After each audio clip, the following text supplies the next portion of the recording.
Pokémon X and Y were a huge leap forward for the Pokémon franchise. With the release of Nintendo 3DS, they became the first 3D mainline games with many exciting features like character customization, Mega Evolution, and Fairy type. They even pulled off the massive feat of a simultaneous worldwide release in 7 languages, something they had been working on for years. But what was the development process behind it all really like? In this Japanese X and Y guidebook, director Junichi Masuda shares his thoughts on the project, explains the inspirations behind many new features, and also reveals why the games ended up being so easy, because yes, that was apparently deliberate. So, let's take a tour around the Kalos region and learn how Generation 6 came to be.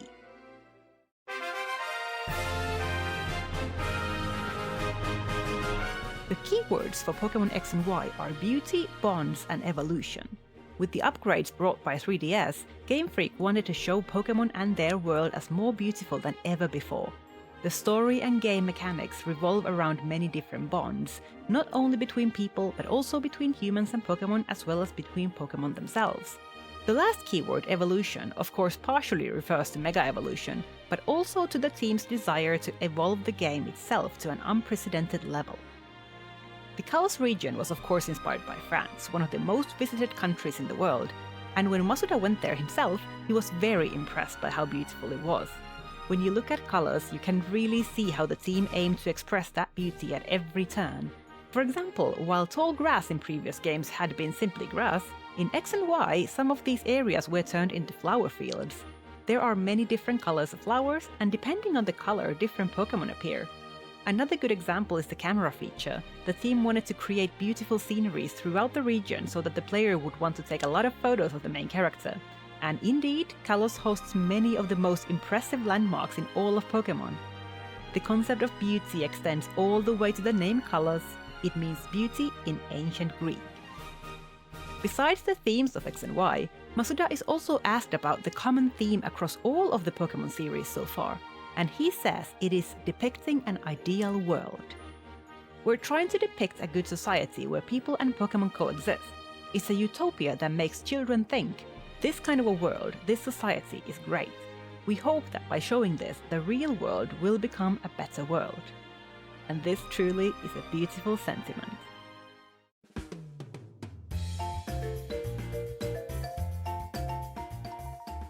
One of the core ideals of the whole Pokémon series is that it's playable by anyone, and this was also a major consideration while making X and Y.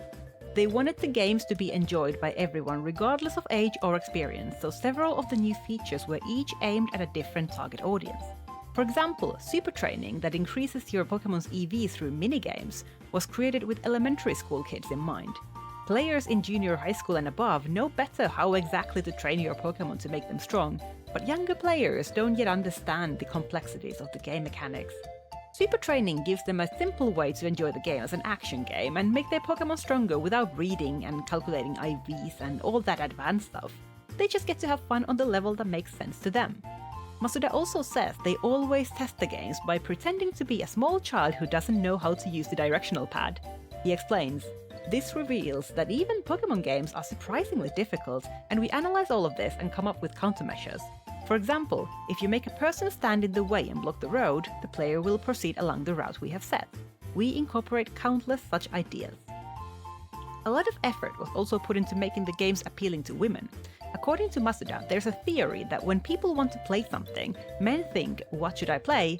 but women think, "Who should I play with?" The entire player search system, PSS, was designed with this in mind. In most Pokémon games, the battle and trade systems are separate, and you first choose what you want to do and then connect to your opponent or trade partner. In X and Y, this concept was flipped upside down. You first choose who you want to connect to on your PSS screen, and only then choose what you want to do with them. The new Pokémon Ami feature was not only a way to portray bonds between people and Pokémon, but also another thing heavily aimed at women. The idea behind it was that there are probably many female players who value the cuteness of Pokémon and might not want to evolve them at all. This of course makes the Pokémon remain weaker, so the team wanted to compensate for this by adding rewards such as the Pokémon gaining 1.2 times the amount of experience as you develop friendships with them.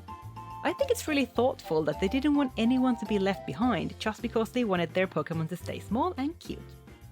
At the time, the games received a lot of criticism about how easy they were, and surprisingly, it looks like they very much did this on purpose. For Masuda, the reason was that people simply don't have as much time to play anymore, so many features of the games were sped up. With super training and O-powers, it's possible to raise Pokémon a lot faster than before, and many tiny interactions were shortened by even a fraction of a second, such as the screen switching speed, effects of moves fading out, and the sound effects when depositing Pokémon to PC or fighting an item.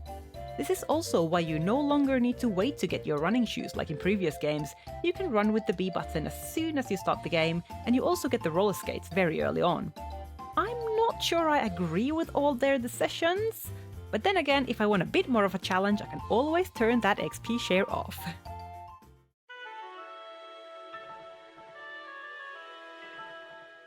Masuda had been thinking about the second keyword, bonds, for a while already.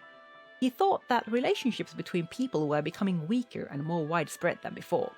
Especially with the spread of social media, connecting with people is easy, but often those connections end up being quite superficial. So, in X and Y, Masuda wanted to explore deep connections. For the first time, the main character doesn't have only 1 or 2 rivals, but they're a part of an entire friend group of 5 people. You even receive your first Pokémon from your friends and won't meet Professor Sycamore until later in the game.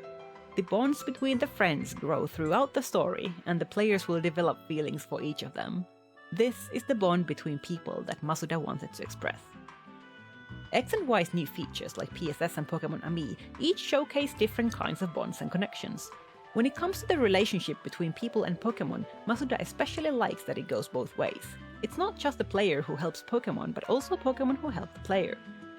And of course, Mega Evolution is also all about bonds. It's not enough to have the Mega Ring and the appropriate Mega Stone, but you also need a strong connection between the trainer and the Pokémon. In X and Y, bonds are so important that they affect the laws of Pokémon evolution itself. There's also a really interesting bit about AZ and his Floette.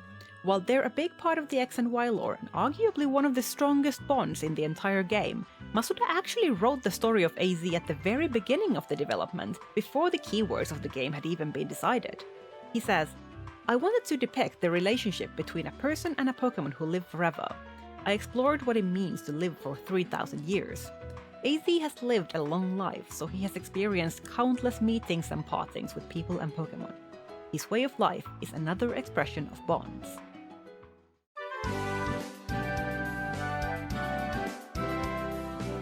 Generation 6 adds 72 new Pokémon, which is still the smallest generation to date. Masuda says that the Pokémon were mainly created by character art director Ken Sugimori, though we know that some of the usual suspects, such as Atsuko Nishida and James Turner, as well as the Mega Man artist Hitoshi Ariga, were also involved in designing some of them. According to Masuda, Sugimori always says, "We don't create characters, we create living things." He puts a lot of thought into what life is and how Pokémon would develop through the process of evolution and struggle for survival, just like real-life animals. Sometimes Pokémon are also inspired by the theme of the game, and this is especially true for the box art legendaries. This time we have Xerneas, who was created with the theme of eternity in mind, and Yveltal with the theme of destruction. When the Pokémon have been designed, they of course also need to be programmed into the game, and this time the team faced a new frontier, portraying them in 3D. We have had 3D Pokémon games since the very first Pokémon Stadium, of course, but they were always developed by someone other than Game Freak. Now they finally got to take on the challenge themselves. Turning Pokémon into 3D adds a whole new level of realism. For example, if you think a Pokémon looks fluffy, how do you express that fluffiness with a 3D model? Masuda admits that he personally loves 2D pixel art because it leaves out many details, and you get to imagine the rest. In 3D there is no such thing, but Game Freak did their best and successfully brought all the diverse Pokémon designs to life. When asked about Masuda's favorite Pokémon in the Kalos region, his answer is Mega Mewtwo. Though he doesn't specify which one, so maybe both? He explains, Mega Evolution is a major theme this time, so it's quite memorable. Its appearance as a Pokémon is beautiful, and we were able to show the strength that only Mega Evolution can offer without disrupting the precise balance of the battles. Besides Pokémon X and Y, I also have several other Game Freak interviews I'm working on translating.